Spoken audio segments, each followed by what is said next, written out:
para malaikat Allah ini adalah hamba-hamba Allah yang taat, yang tidak pernah bermaksiat kepada Allah. Mereka selalu melaksanakan apa yang Allah perintahkan, ya, dan mereka wa yaf'aluna ma yu'marun, tidak pernah membantah, tidak pernah menentang apa yang Allah perintahkan, dan mereka selalu mengerjakan apa yang Allah perintahkan.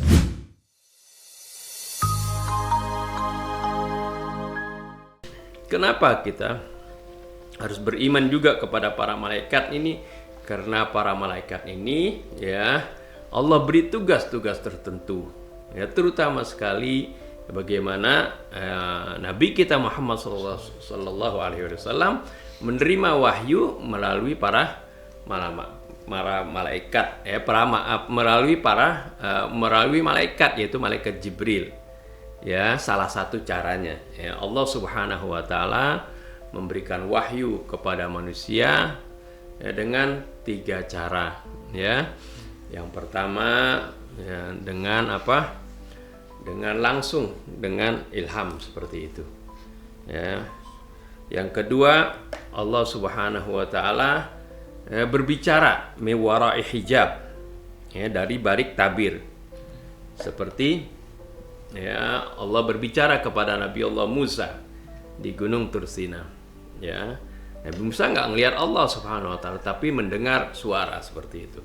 Atau seperti juga Nabi kita Muhammad SAW ketika berdialog di Sidratil Muntaha ketika di Isra Mi'rajkan, itu demi wara'i hijab, ya, Rasulullah nggak melihat Allah Subhanahu wa taala, tapi mendengarkan suara. Dan yang ketiga, au yursila rasulan, atau dengan cara Allah mengutus Rasul.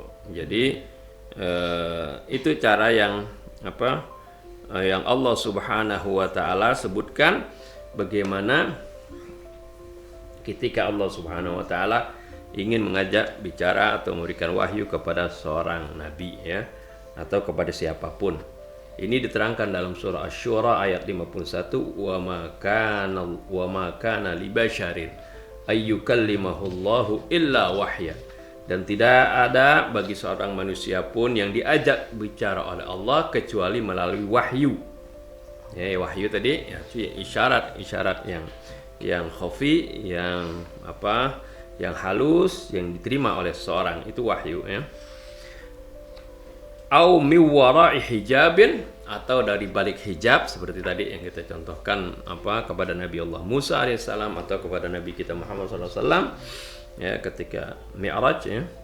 Au yursila rasulan, atau Allah mengutus seorang rasul, ya, mengutus malaikat Jibril, ya, diutus malaikat Jibril, kemudian, ya, berupa manusia dan berbicara kepada Nabi, seperti itu.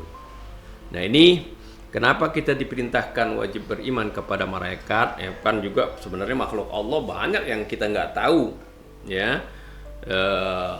baik di dunia ini maupun di lautan atau di langit misalnya, ya, yang kita nggak tahu, tapi ya nggak diperintahkan untuk beriman, ya, kita. Karena beriman kepada malaikat ini ada kaitannya dengan risalah Nabi kita Muhammad SAW, ya. Karena, ya, dan juga malaikat ini sering diterangkan, ya, di dalam Al-Quran, bagaimana Allah tugaskan mereka mencabut nyawa, yang meniup sangkakalan ketika terjadi kiamat, ya, kemudian ada munkar nakir, ada penjaga surga, ada penjaga neraka dari para malaikat, dan itu diterangkan semuanya dalam Al-Quran. Oleh karena itu kita, ya, wajib mengimaninya. Wa kutubihi tadi, ya, kitab-kitabnya sudah keterangkan bahwasanya Allah menurunkan kitab-kitab kepada para nabi sebelum Nabi kita Muhammad sallallahu alaihi wasallam, ya. Dan kitab-kitab itu yang kita tahu, yaitu ada Taurat, Injil, ya, Zabur, dan Al-Qur'anul Karim, ya. Ini yang disebutkan dalam Al-Qur'an. Dan kitab-kitab sebelum Nabi kita Muhammad sallallahu alaihi wasallam, ya, memang Allah pernah turunkan, dan sekarang juga, ya, masih ada, tapi, ya, tidak terjamin kesuciannya, tidak terjamin keotentikannya, ya, karena banyak sudah masuk disusupi oleh tangan-tangan manusia, ya. Kenapa? Kan kitab itu kitab suci juga. Itu kan kitab-kitab yang dari Allah turunkan kepada nabi-nabi terdahulu. Kok nggak terjamin? Ya, kita katakan hanya yang Al-Qur'an. Ya, ini bukan kita, ya. Jadi Allah Subhanahu wa taala yang nyatakan bahwasanya Al-Qur'an lah, walaupun sudah 1400 tahun yang lalu, lebih dari 1400 diturunkan kepada Nabi kita Muhammad SAW, tapi ya, keautentikan Al-Quran, keaslian Al-Quran tetap terpelihara. Ya, kenapa? Kan kitab-kitab terdahulu juga kan dari Allah. Kok nggak terpelihara? Kan sama-sama wahyu Allah. Iya, kitab-kitab terdahulu kan ya, ketika diturunkan, Nabi dan Rasul masih terus diutus oleh Allah. Jadi ketika ada yang merubah, ketika datang kemudian Nabi berikutnya, dia meluruskan, ya, perubahan-perubahan apa yang disebutkan, apa yang disusupkan oleh manusia, ya, diterangkan lagi oleh Nabi berikutnya. Jadi silih berganti terus Rasul menerangkan yang sebenarnya yang diturunkan oleh Allah Subhanahu wa taala. Akan tetapi setelah Nabi kita Muhammad SAW tidak ada lagi Rasul yang Allah utus. Oleh karena itu, supaya menjaga bagaimana dakwah Nabi kita Muhammad SAW terpelihara sampai akhir zaman, Allah jaga ini kitab sucinya Al-Quranul Karim. Allah Subhanahu wa ta'ala nyatakan, inna nahnu nazzalna dzikra wa inna lahu lahafidhun. Sungguhnya kamilah yang menurunkan al-dzikra, yakni Al-Quran, wa inna lahu lahafidhun, dan kami juga yang menjaganya. Ya, kata kami di sini yang menurunkan, kenapa bukan aku? Ya, karena Allah ketika menurunkan Al-Quran mengajak serta atau ya mengikutkan peran ya, dari hambanya yaitu malaikat Jibril. Sedangkan dalam penjagaannya juga Allah Subhanahu wa taala ikutkan ya peran hamba-hambanya para hufadz Quran yang hafal Al-Quran. Ya, mereka itu yang menjaga keautentikan Al-Quran. Ya, sehingga Allah katakan wa inna lahu lahafidhun, sungguhnya kami juga yang akan menjaga. Ini wa kutubi wa rusulihi, dan beriman juga para rasulnya, kepada para rasulnya. Nah, ini beriman kepada para rasulnya seperti yang diterangkan oleh Allah Subhanahu wa taala, yaitu apa?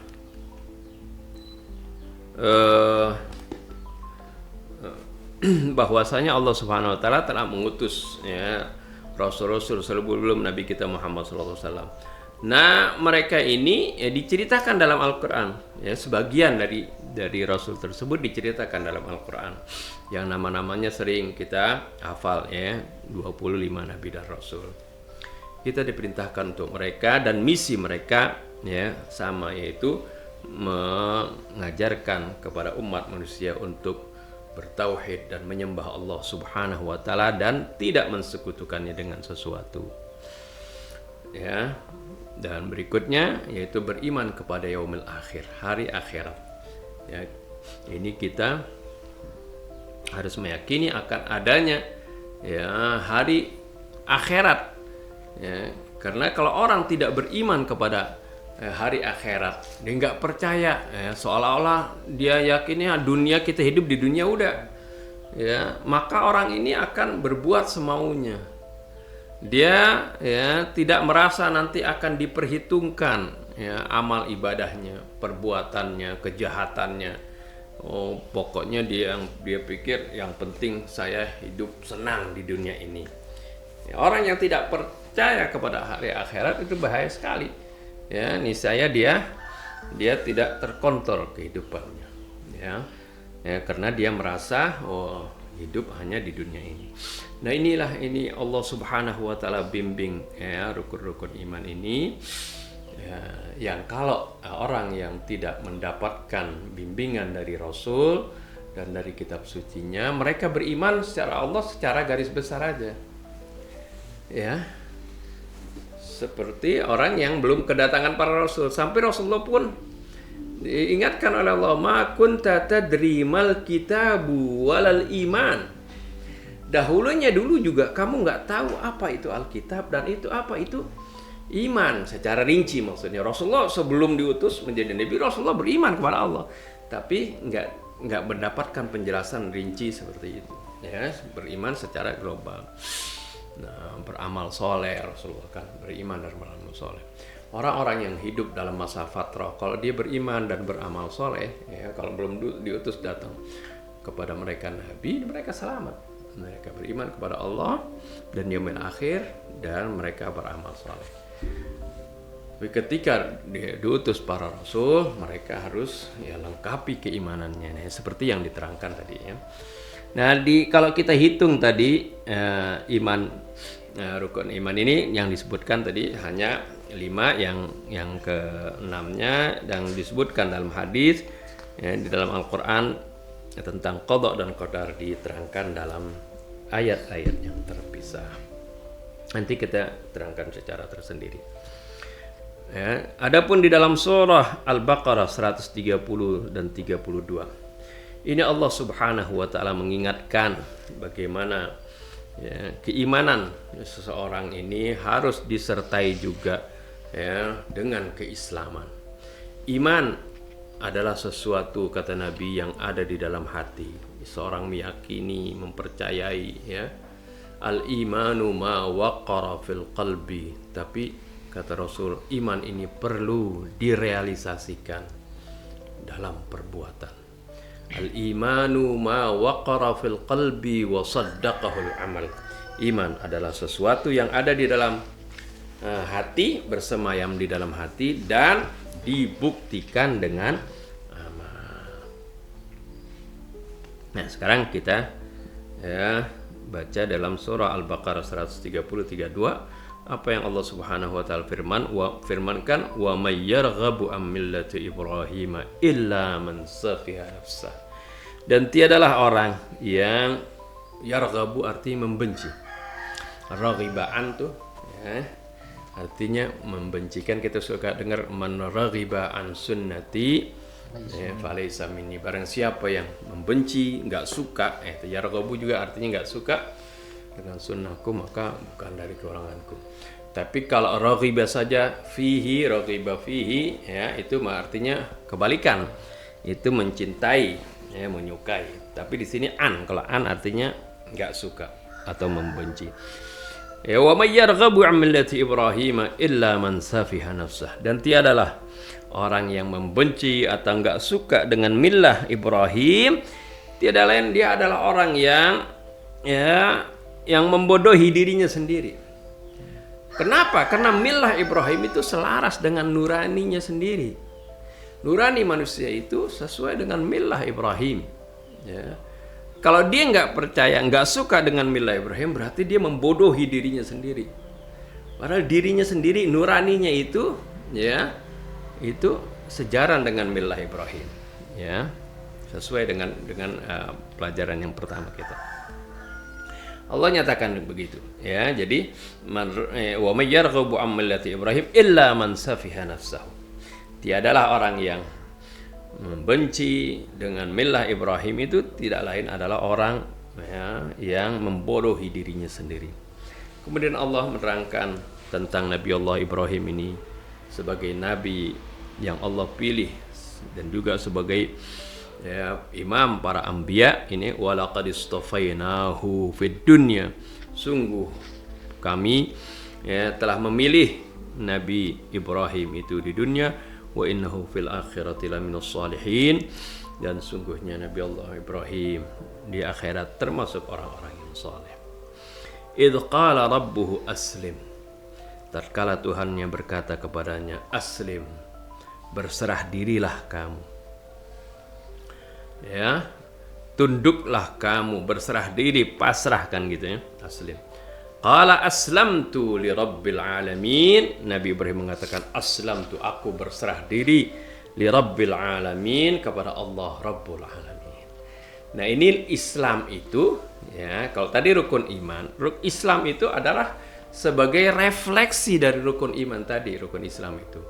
Ya, rukun Islam. Oleh karena itu dijelaskan nanti kalau dalam Al-Quran dijelaskan secara terpisah ya, juga terpisah tentang syahadat, kemudian tentang sholat, puasa, zakat, ya, dan juga pergi haji ya. Tapi secara umumnya di dalam ayat ini, maka sungguhnya al-Islam itu artinya berserah diri. Ya, orang berserah diri kepada Allah Subhanahu wa taala, patuh kepada Allah, apa saja yang diperintahkan oleh Allah dia laksanakan. Ya, dan apa yang dilarang dia jauhkan. Itu artinya adalah berserah diri kepada Allah Subhanahu wa taala. Tunduk kepada Allah Subhanahu wa taala. Aslamtu li rabbil alamin. Nah, ini juga tentang hal ini. Inilah yang diajarkan juga kepada anak cucu Nabi Allah Ibrahim. Wa wassa biha Ibrahimu banihi wa Yaqub. Dan Nabi Ibrahim dan juga Nabi Yakub berwasiat kepada anak-anaknya. Ya baniyya innallaha astafa lakumuddina fala tamutunna illa wa antum muslimun. Wahai anak-anakku, sungguhnya Allah telah memilih untuk kalian agama, yaitu satu agama, yaitu maka janganlah kalian mati melainkan dalam keadaan muslim. Jadi al-Islam ini agama Islam, agama yang dipilihkan oleh Allah untuk umat manusia. Ya, nama Islam ini dari kata aslama tadi, arti berserah diri kepada Allah. Aslama yuslimu islaman. Kalau orangnya muslimun, muslimun satunya, kalau jamaknya muslimun, ya. Jadi janganlah kalian mati kecuali dalam keadaan muslim. Artinya berserah diri kepada Allah Subhanahu wa taala dalam keadaan beragama Islam. Ayat yang dalam surah Al-Imran, Allah nyatakan secara tegas, inna dina indallahil Islam, sungguhnya agama yang diridhai di sisi Allah adalah al-Islam. Ya, karena ini juga agama nabi-nabi yang terdahulu, ya. Itu juga al-Islam juga. Sampai Allah katakan dalam surah Al-Hajj, akhir surah Al-Hajj, huwa sammakumul muslimin. Dialah yang menamakan kalian sebagai muslimin. Orang yang beragama Islam ini namanya itu dari Allah. Jadi kita ini sudah diberikan identitas yang begitu hebat, yang identitas ini diakui oleh Allah dan diridhoi oleh Allah, yaitu sebagai identitas muslim. Jadi harusnya kita ketika ditanya siapa kamu, ya agamaku, aku adalah seorang muslim, ya. Ini terlepas dari mazhab, dari kelompok, dari organisasi, enggak. Ini adalah identitas yang mencakup semua golongan, ya, dari kaum muslim, mencakup semua organisasi seperti itu. Kalau kita memperkenalkan diri dengan nama lain selain Islam, dengan nama organisasi, berarti sempit. Kita mempersempit ruang gerak kita, mempersempit jangkauan relasi kita. Tapi kalau kita bilang ana muslim, itu mencakup semuanya, ya. Ini adalah mencakup semua kaum muslimin, ya, terlepas dari suku, golongan, darah, kemudian organisasi, dan juga terlepas dari sekat-sekat negara. Ini nama yang Allah Subhanahu wa taala berikan, dan agama yang di sisi Allah Subhanahu wa taala al-Islam. Wa makhtalafa alladziina utul kitaba illa min ba'di ma ja'ahul ilmu baghyan bainahum. Dan tidaklah berselisih orang yang telah mendapatkan Alkitab, ya, kecuali setelah datang pengetahuan kepada mereka baghyan bainahum, karena ada, ya, kedengkian di dalam hati mereka. Biasanya orang kalau tidak mau menerima kebenaran, bukan dia nggak tahu itu benar, tapi karena ada kesombongan, karena ada kedengkian, dia tidak beriman. Seperti orang-orang Yahudi di Madinah, mereka tahu Nabi Muhammad itu utusan Allah. Bahkan mereka yang dulu sebelum Rasulullah hijrah ke Madinah, mereka sudah yang menganjurkan orang Madinah supaya nanti kalau ada Nabi yang terakhir, kalian harus beriman. Mereka sendiri yang itu. Tapi ketika mereka melihat ternyata Nabi yang terakhir ini bukan dari Bani Israel, tapi dari Bani Ismail, ya, Akhirnya karena kedengkian di dalam hati mereka itu mereka kufur, ya, mereka nggak mau. Wa may yakfur bi ayatillah fa innallaha sari'ul hisab. Terus begitu juga ayat berikutnya, ya. Qul amanna billahi wa ma unzila alaina wa ma unzila ala Ibrahim wa Ismail wa Ishaq wa Yaqub wal asbat wa ma utiya Musa wa Isa wan nabiyyuna min rabbihim. Ini menggambarkan bagaimana keimanan para nabi terdahulu sama dengan nabi kita Muhammad sallallahu alaihi wasallam. La nufarriqu baina ahadin minhum wa nahnu lahu muslimun. Kami tidak beda-bedakan, ya, antara salah satu di antara para nabi tersebut, dan kami hanya berserah diri kepada Allah. Ini menunjukkan, kan ada di akhir surah Al-Baqarah, ya, la nufarriqu baina ahadim mir rusuli. Kami tidak membeda-bedakan satu pun dari para rasul. Maksudnya kita tidak beda-bedakan dalam hal keimanan. Kita beriman bahwasanya Nabi Ibrahim adalah utusan Allah, Nabi Musa utusan Allah. Begitu maksudnya. Bukan beda-bedakan, oh mana sih Nabi Muhammad bagaimana dibandingkan dengan mereka. Allah Subhanahu wa taala berfirman dalam surah Al-Imran ayat 84-85, Qul amanna billahi wa ma unzila alaina wa ma unzila ala Ibrahim wa Ismail wa Ishaq wa Yaqub wal asbati wa ma utiya Musa wa Isa wan nabiyyuna bir rabbih la nufarriqu baina ahadin minhum. Katakanlah, jadi perintah dari Allah kepada nabinya untuk, ya, mengikrarkan kepada Nabi kita Muhammad SAW dan kaum mukminin. Amanna billah, kami beriman kepada Allah. Wa ma unzila alaina, dan apa yang diturunkan kepada kami. Arti kami beriman dengan Al-Quran yang diturunkan kepada kami. Wa ma unzila ala Ibrahim wa Ismail wa Ishaq wa Yaqub wal asbat, dan apa yang diturunkan kepada Ibrahim, Ismail, Ishaq, Yaqub wal asbat, dan keturunannya. Ya, artinya apa-apa yang diperintahkan kepada mereka, yang turunkan kepada mereka. Wa ma utiya Musa wa Isa wan nabiyyuna bir rabbihim, dan apa yang diberikan kepada Nabi Musa, Nabi Isa, dan para nabi-nabi yang enggak disebutkan dari Tuhan mereka. La nufarriqu baina ahadim minhum, kami tidak beda-bedakan satu pun dari mereka. Maksudnya dalam hal keimanan, ya, enggak dibedakan, oh beriman, ya, dengan Nabi Muhammad, Nabi Musa, Nabi Isa, cuman enggak beriman dengan Nabi Ishak, Nabi Yakub, enggak boleh, ya. Seperti orang Yahudi beriman dengan seluruh nabi, cuman enggak beriman kepada Nabi Isa dan Nabi Muhammad, enggak boleh seperti itu. Itu maksudnya, ya. Bukan ada yang pernah bertanya apakah nabi itu sama semua kedudukannya? Enggak, ya, beda-beda. Maksudnya bukan itu, bukan masalah itu, ya.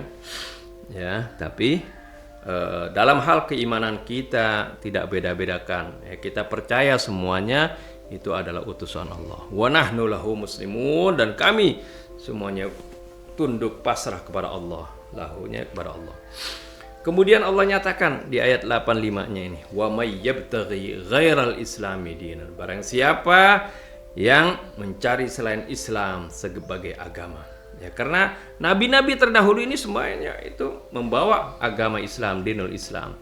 Barang siapa yang mencari selain Islam sebagai agamanya, fala yuqbala minhu, maka dia tidak akan diterima, wa huwa fil akhirati minal khasirin, dan dia di akhirat termasuk orang-orang yang merugi. Nah, Islam rukun-rukunnya seperti apa? Nah, itu diterangkan dalam Al-Quran, ya, secara terpisah, nanti di dalam hadis dirincikan, ya.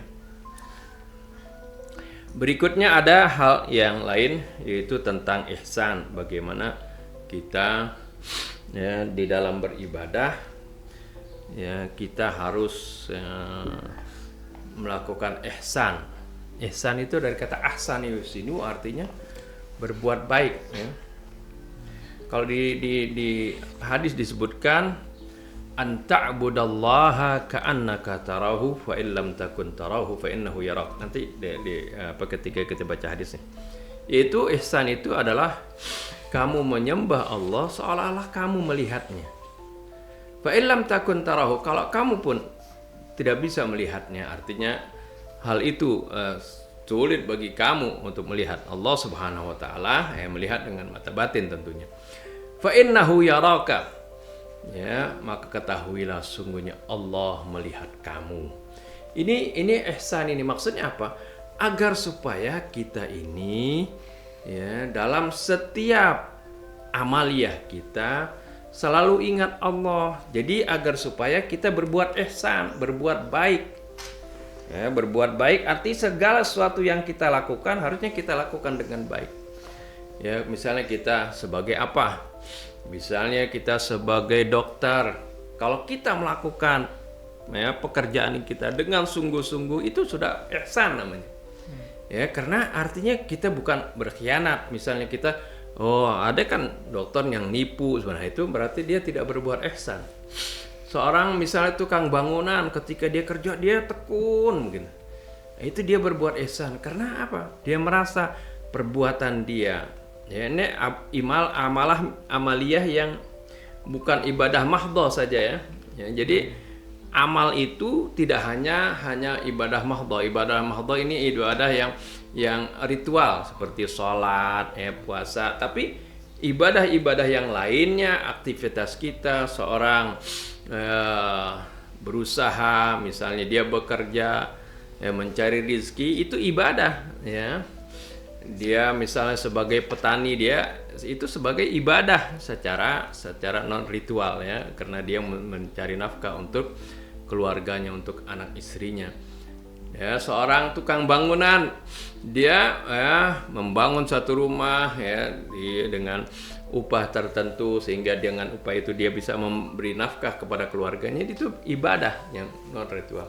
Nah, setiap dia mengerjakan itu hendaknya dia kerjakan itu dengan baik, karena dia tahu ya kalau dia bekerja dengan baik ya Allah akan ya berikan balasan atas kebaikannya. Nanti ada hadis innallaha katabal ihsana ala kulli syai. Allah akan mencatat segala perbuatan baik dalam segala hal ya. Kenapa dia kerjakan dengan tekun, dengan sebaik-baiknya ya, karena dia tahu Allah Subhanahu wa taala mengawasinya ya. Allah melihat ya, Allah akan mencatat dan Allah akan memberikan ganjaran yang terbaik. Inilah yang sering diingatkan oleh Allah Subhanahu wa taala dalam firman-firman-Nya. Antara lain di sini Al-Hadid, Allah bercerita tentang dirinya ya. Huwal awwalu wal akhiru wal zahiru wal batinu wa huwa bikulli syai'in alim. Dialah yang pertama, dialah yang terakhir. Maksud yang pertama ya, sering kita belajar dalam tauhid ya, yaitu dialah yang azali.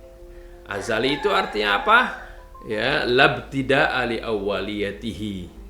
Yang tidak ada permulaan bagi awalnya. Gitu. Itu azali disebutnya, wal awwal. Kalau orang manusia, dialah manusia pertama ya, dulunya dia nggak ada gitu kan ya. Ya, seperti itu. Ya, makhluk di sini ya, ini bangku. Ini dulu bangku yang pertama saya punya nih gitu. Ya, dulunya nggak ada kan gitu misalnya. Atau meja ya seperti itu. Kalau Allah al-awwal, dialah yang pertama tapi tidak ada permulaannya, yang kita sering sebut dengan istilah azali. Wal akhir, dialah yang terakhir.